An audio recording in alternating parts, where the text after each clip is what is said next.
porch lights flickered at dusk. Settle in, friend. Pull up that old wooden chair, the one with the paint peeling just a little on the armrests. Can you hear that? That's the sound of evening settling over the fields like a soft blanket, the way it always did back home. The crickets are starting their nightly symphony, and somewhere in the distance, a screen door creaks open, then closes with that familiar slap against the frame. I can almost smell the honeysuckle climbing up the trellis by the kitchen window, mixed with the lingering scent of cornbread cooling on the windowsill. You know, there's something about this time of day that brings everything back. The way the light filters through the oak trees, painting everything in gold and amber. The way it catches in the dust motes dancing above the gravel drive. It's funny how certain moments in your life get burned into your memory so deep that 30 years later, you can close your eyes and be right back there, feeling the worn wood of the porch rail under your palms, hearing your grandmother's voice calling from the kitchen that supper's ready. If this kind of story brings back something in your heart, something that stirs deep in your chest like an old song you haven't heard in years, go ahead and subscribe to PorchTales, give it a like, and share it with someone who still remembers how it used to be. Because some stories, well, they're meant to be passed down like recipes written on index cards or the way your grandfather taught you to tie a proper knot. I was 17 that summer when everything changed. Not all at once. Mind you, that's not how life works in places like Millbrook County. Change comes slow there, like molasses in January, seeping into the cracks of your everyday life until one day you wake up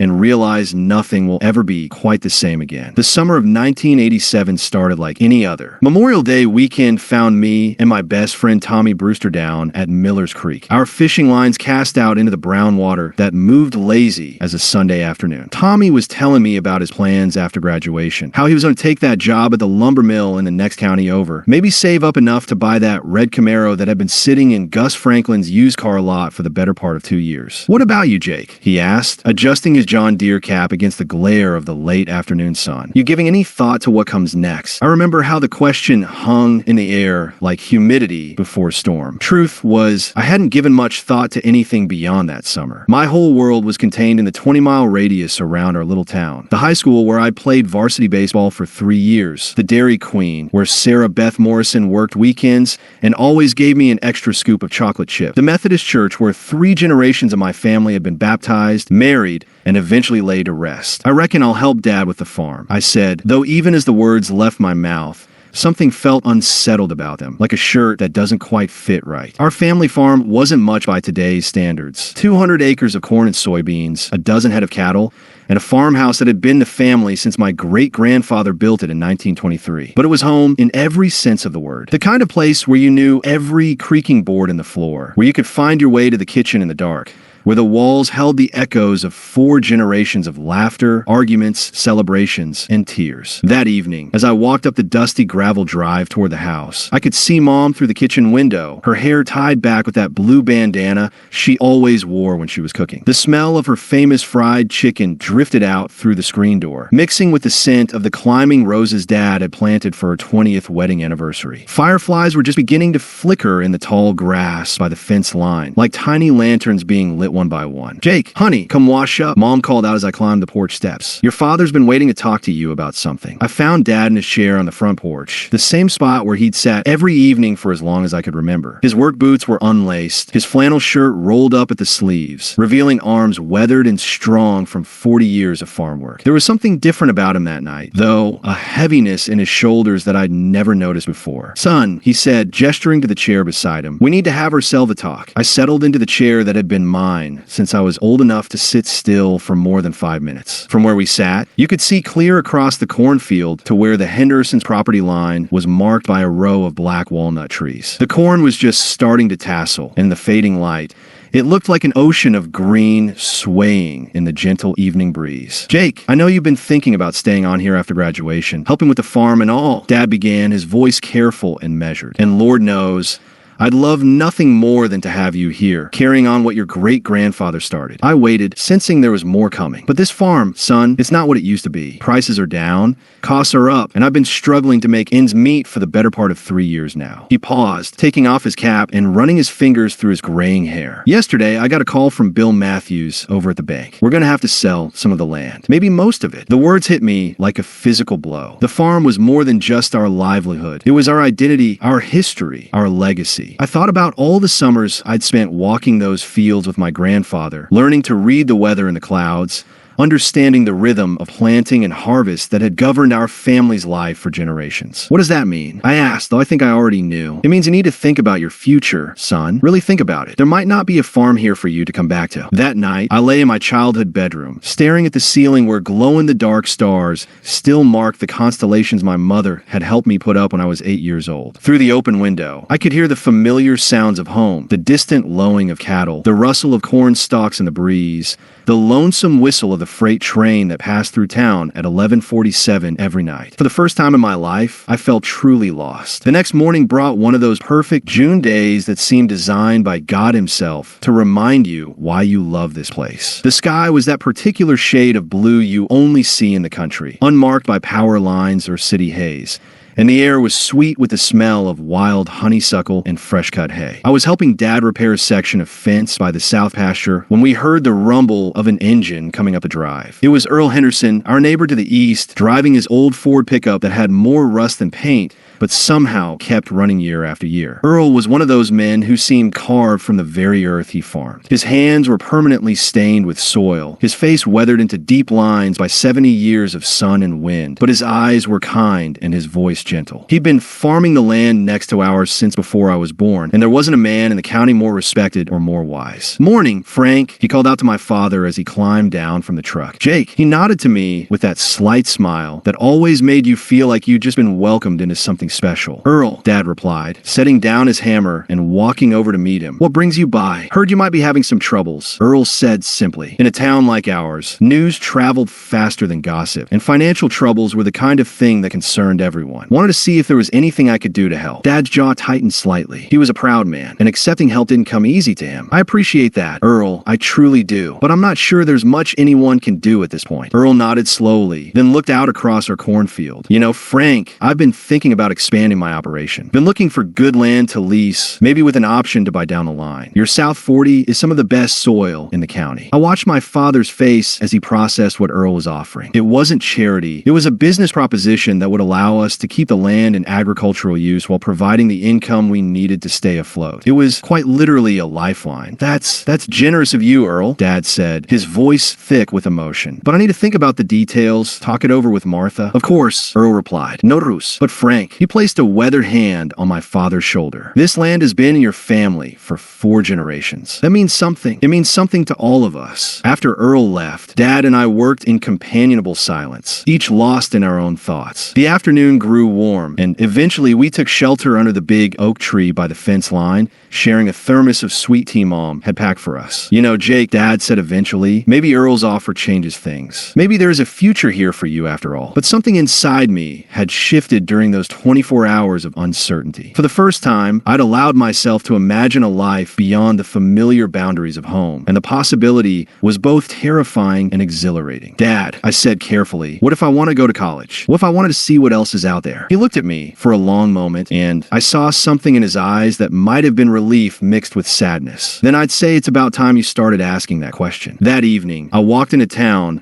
something I'd done countless times before, but which felt different now, charged with the weight of impending change. Main Street in Millbrook was like a photograph from a simpler time. The barbershop with its red and white stripe hole, Murphy's Five and Dime with its hand-painted sign and screen door that announced every customer with a cheerful jingle, the Rialto Theater where they still showed movies on Friday and Saturday nights. I ended up at Mabel's Diner, drawn by the warm yellow lights spilling out onto the sidewalk and the promise of familiar comfort. Mabel's was the kind of place where the coffee was always fresh, the pie was made from scratch every morning, and Mabel herself knew not just your name, but your usual order, your family history, and probably your deepest secrets. "Well, look what the cat dragged in," Mabel called out as I pushed through the door. She was behind the counter, as always, her graying hair pinned up with bobby pins, her apron tied snug around her ample waist. "You look like you've got the weight of the world on those shoulders, honey." Mabel had a gift for reading people that bordered on the supernatural. She could take one look at you and know if you were celebrating, mourning, in love, or in trouble. It was a talent that made her diner the unofficial counseling center of Millbrook County. "Just thinking about things, Miss Mabel," I said, sliding onto one of the red vinyl stools at the counter. "Thinking's good," she said, pouring me a cup of coffee without being asked. "But too much thinking can tie a person up in knots. Sometimes you just gotta trust your gut and jump." She set a piece of her famous apple pie in front of me, the crust golden and flaky, the filling fragrant with cinnamon and love. "You know, I've been in this town for 63 years, seen a lot of young young people come and go. The ones who stay, they're happy enough, I suppose. But the ones who leave, who go out and see what the world has to offer, when they come back to visit, there's something in their eyes. A kind of peace that comes from knowing you didn't leave any stones unturned. I ate my pie slowly, savoring both the taste and Mabel's words. Through the window, I could see the last of the daylight fading behind the grain elevator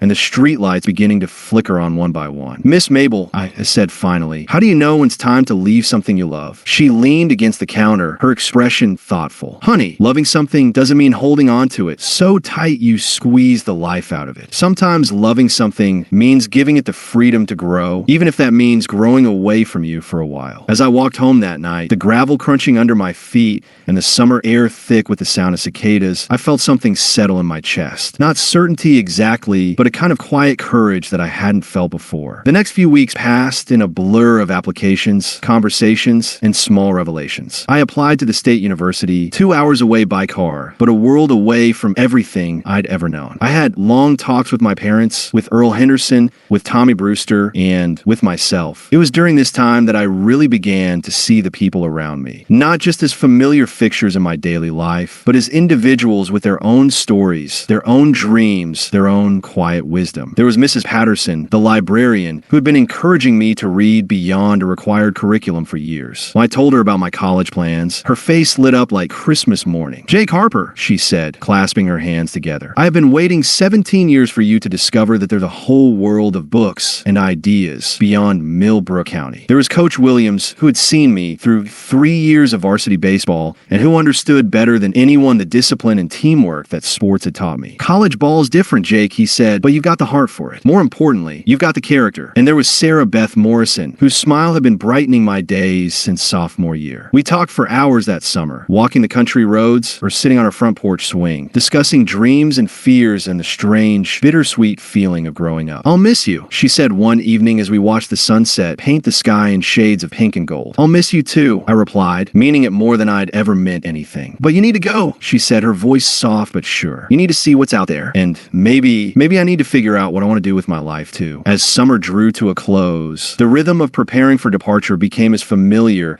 as the rhythm of farm life had always been. There were forms to fill out, arrangements to make, goodbyes to say. Earl Henderson's partnership with my father was working out better than anyone had hoped, providing financial stability while keeping the land in agricultural use. The night before I was set to leave for college, the whole community seemed to converge on our farm for what Mom called a going-away gathering, but which felt more like a celebration of everything I was taking with me. The values, the relationships, the sense of place that would always be part of who I was. Neighbors brought covered dishes and folding chairs. Someone set up a makeshift bandstand in the barn, and old Pete Morrison, Sarah Beth's grandfather, brought out his fiddle. As the sun set behind the cornfield, people began to gather in loose circles, sharing food and stories and laughter. Earl Henderson found me sitting on the tailgate of Dad's pickup, watching the festivities with a mixture of joy and melancholy. "You nervous, son?" he asked, settling beside me with a grunt. "Yes, sir," I admitted. "Excited too, but definitely nervous." "Good," he said. "Being nervous means you understand that what you're doing matters. But Jake, I want you to remember something." He paused, looking out across the land that had shaped both our lives. "No matter how far you go or what you do, this place is always going to be part of you. These people, this land, these values, they're not something you leave behind. They're something you carry forward." Later that evening, as the gathering began to wind down and people started heading home, I found myself walking through the farmhouse one more time. Every room held memories. The kitchen where I'd done homework at the scarred wooden table. The living room where we'd gathered for Christmas mornings and Sunday dinners. The porch where Dad and I had shared so many conversations. In my bedroom, I packed the last few items into the duffel bag that would carry my life to its next chapter. Among them was a photograph of the farmhouse at sunset, the porch lights glowing warm and welcoming in the gathering dusk. The next morning came too soon and not soon enough. Mom had been up since before dawn, packing enough food to feed me for a month and try not to cry. Dad loaded my belongings into the truck with the same careful attention he gave to everything else in his life. The drive to the university was quiet,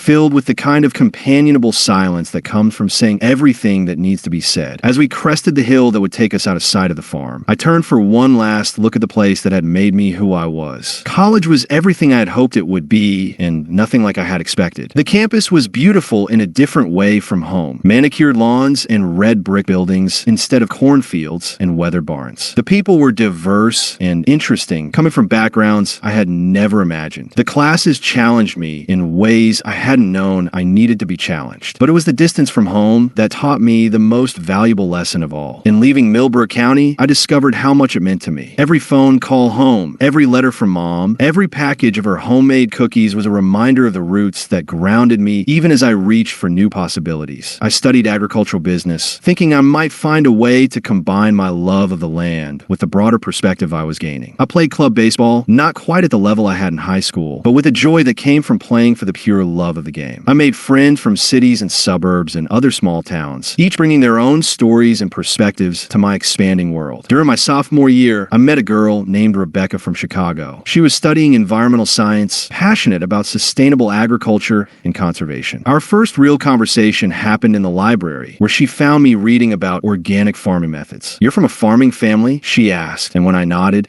her face lit up with genuine interest. "Tell me about it. Tell me what it's really like." So I did. I told her about the rhythm of the seasons, about the satisfaction of working with your hands, about the way a successful harvest felt like a collaboration between human effort and divine blessing. I told her about Earl Henderson's wisdom, about Mabel's pie, about the way the whole community came together when someone was in need. "It sounds wonderful," she said, and I could tell she meant it. "It is," I replied, "but it's also changing. Small farms are struggling, young people are leaving, and I'm not sure what the future looks like." That conversation sparked something in both of us. We began researching sustainable agriculture, studying programs that were helping small farms remain viable while protecting the environment. We dreamed about ways to bridge the gap between traditional farming wisdom and modern environmental science. By my junior year, I knew what I wanted to do with my life. I wanted to come home, but not as the same person who had left. I wanted to bring new ideas, new possibilities, new hope for the future of farming communities like Millbrook County. During Christmas break that year, I sat in the same porch chair where my father had told me about the farm's financial troubles, sharing my plans for the future. The farm was thriving under the partnership with Earl Henderson, and Dad looked more relaxed than I'd seen him in years. "So you want to be some kind of agricultural consultant?" he asked, trying to understand my vision. "Something like that," I said. "I want to help farmers like us find ways to be profitable while being good stewards of the land. I want to help keep rural communities alive and thriving." Dad nodded slowly. "Sounds like you found your calling, son." That summer, I brought Rebecca home to meet my family and see the farm. I was nervous about how she would fit into our world, but I needn't have worried. Mom adopted her immediately, teaching her to make cornbread and sharing stories about my childhood. Dad took her on long walks through the fields, explaining crop rotation and soil conservation with the patience of a natural teacher. "I can see why you love this place," she told me one evening as we sat on the porch swing, watching fireflies dance in the humid air. "There's something special here, something you can't find in a city. Will you stay?" I asked, the question coming out more vulnerable than I'd intended. She was quiet for a long moment, and I held my breath. "I'll stay," she said finally, "but not just for you, for this, for the possibility of making a real difference." We were married the following summer in the Methodist church where I'd been baptized, with half the county in attendance and a reception in the same barn where my going-away party had been held 4 years earlier. Earl Henderson walked Rebecca down the aisle since her father couldn't make the trip from Chicago, and Mabel made the wedding cake,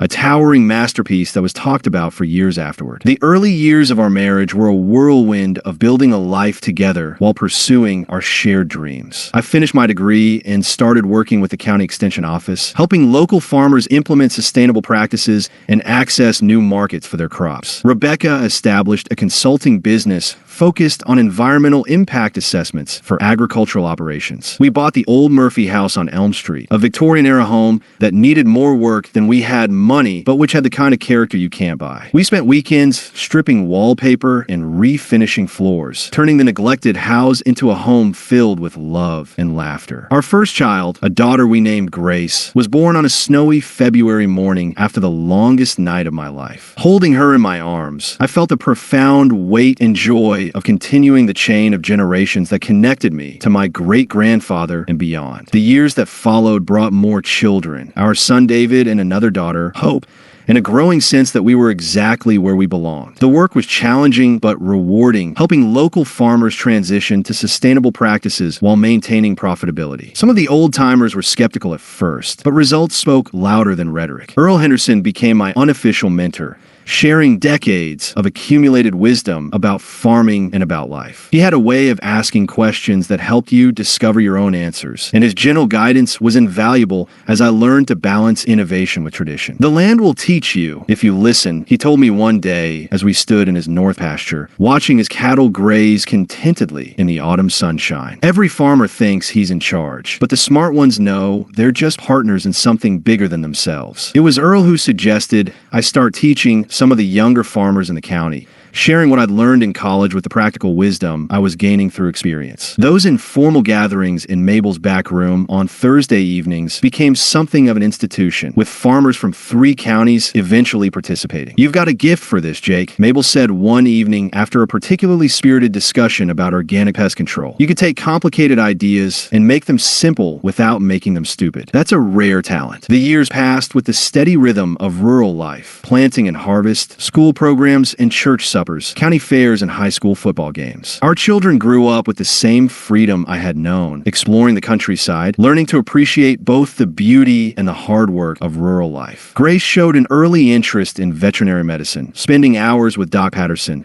the county's only veterinarian, learning about animal care and farm health management. David was drawn to the mechanical side of farming, fascinated by tractors and equipment with the same intensity one had once devoted to baseball. Hope, our youngest, had inherited her mother's scientific curiosity and her grandfather's gentle wisdom. She was the child most likely to be found reading under the old oak tree or conducting elaborate experiments with soil samples and plant growth. When Earl Henderson passed away peacefully in his sleep at the age of 87, the entire county mourned the loss of a man who had embodied the best qualities of rural life. His funeral filled the Methodist church to overflowing, with people standing in the aisles and spilling out onto the lawn. I was honored to be asked to speak at his service, and I struggled to find words adequate to capture what he had meant to our community. In the end, I spoke about his quiet leadership, his generous spirit, and his deep understanding that farming was about more than crops and livestock. It was about being a steward of the land and a servant to the community. Earl once told me that the land will teach you if you listen, I said, looking out at the faces of people whose lives he had touched. But Earl taught us something just as important, that wisdom isn't just about what you know, it's about how you share it, how you use it to lift others up. After the service, Earl's son Michael approached me with a proposition that would change the course of my life once again. "Jake," he said, "Dad always said you understood farming in a way that honored both the old ways and the new possibilities. He left specific instructions about something he wanted you to consider." Michael handed me an envelope with my name written in Earl's careful handwriting. Inside was a letter that I still treasure to this day. "Jake," it read, "by the time you read this, I'll be beyond worrying about the farm, but I'm not beyond caring about what happens to it. I know you've got your own life, your own path, but I want you to know that if you ever want to expand your operation, to really put your ideas about sustainable agriculture into practice on a larger scale, my land is yours to lease with an option to buy. The terms are in the attached document, and I think you'll find them more than fair. This isn't charity. It's an investment in the future of farming in this county. You've got the vision and the character to make it work. More importantly, you understand that farming is about more than making money. It's about being part of something that connects us to the land, to each other, and to the generations that come after us." Rebecca and I spent many long evenings discussing Earl's offer. It would mean a significant expansion of our operation, more responsibility, more risk, but also more opportunity to demonstrate that sustainable agriculture could be both profitable and beneficial to the environment. "What does your gut tell you?" Rebecca asked one night as we sat on our own front porch, watching our children catch fireflies in the yard, just as I had done 30 years earlier. "It tells me Earl wouldn't have made this offer if he didn't believe we could handle it," I replied. "And it tells me this might be our chance to really make a difference, not just for our family, but for the whole community." We accepted Earl's offer, and over the next several years, built what became a model sustainable farming operation. We implemented rotational grazing, cover cropping, and integrated pest management. We diversified our crops, added a small organic vegetable operation, and began hosting educational tours for other farmers and agricultural students. The farm became a living laboratory community where traditional wisdom met modern innovation. We worked closely with the State University's Agricultural Extension Program, hosting research projects and demonstration plots. Our children grew up understanding that they were part of something larger than themselves, part of a legacy of stewardship that connected them to both the land and the community. As I sit here now, 30 years after that conversation with my father about the future of our family farm, I'm filled with gratitude for the journey that brought me home again. The gravel drive looks much the same as it did when I was 17, though we've added solar panels to the barn roof and a small wind turbine that helps power the irrigation system. The old farmhouse has been renovated and expanded, but it still feels like home in all the ways that matter. The kitchen table where I did homework is still there, scarred by decades of family meals and homework sessions. The porch where Dad and I had that life-changing conversation still creaks under the weight of evening conversations and quiet contemplation. Our children are grown now, each finding their own path while staying connected to the values and traditions that shape them. Grace is indeed a veterinarian, serving 3 counties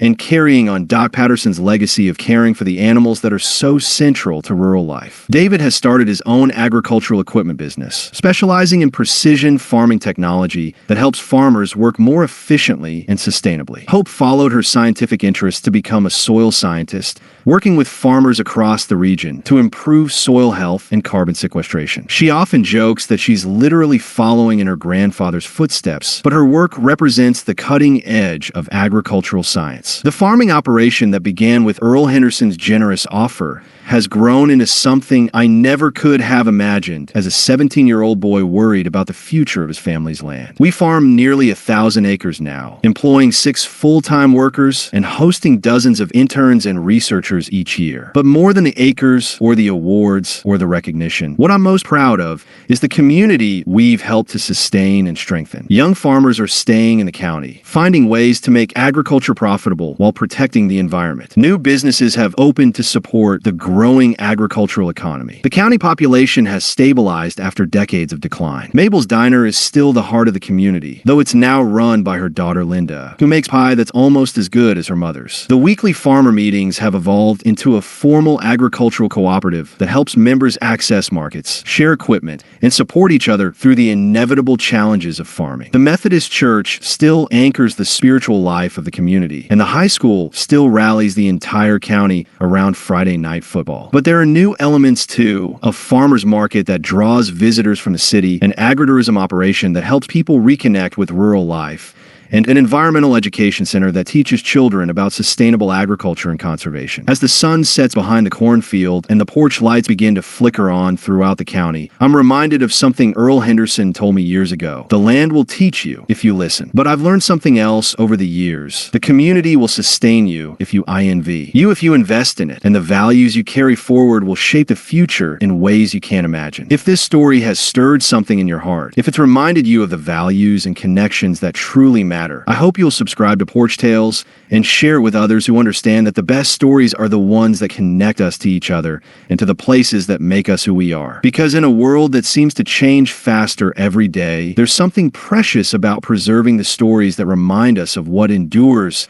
love, community, stewardship, and the quiet wisdom that comes from living close to the land. The porch lights are flickering on across the county now, each one representing a family, a story, a connection to this place that we call home. And I'm reminded once again that the greatest gift we can give to the next generation is not just the land itself, but the understanding that we are all stewards of something precious, all part of a story that's bigger than any one of us. Some nights, when the air is still and the sky is clear, I can almost hear the echoes of all the conversations that have taken place on porches like this one. The dreams shared, the wisdom passed down, the promises made to care for what matters most. And I know that as long as there are people willing to sit on their front porches at sunset to listen to the land and to each other, the story will continue. That's the thing about small towns and rural communities. They teach you that the most important things in life aren't complicated. They're simple, fundamental truths about love and work and community and stewardship. They're about showing up for each other, about doing right by the land, about passing on something good to the people who come after us. So here's to the porch lights flickering at dusk, to the communities that sustain us, and to the stories that remind us who we are. Here's to the land that teaches us if we listen, and to the people who show us how to live with purpose and grace. And here's to the understanding that home isn't just a place. It's a feeling, a connection, A responsibility and a gift. Thanks for sitting with me on the porch tonight, friend. Come back anytime. There's always another story to tell, another sunset to watch, and another reminder that the best things in life are often the simplest ones.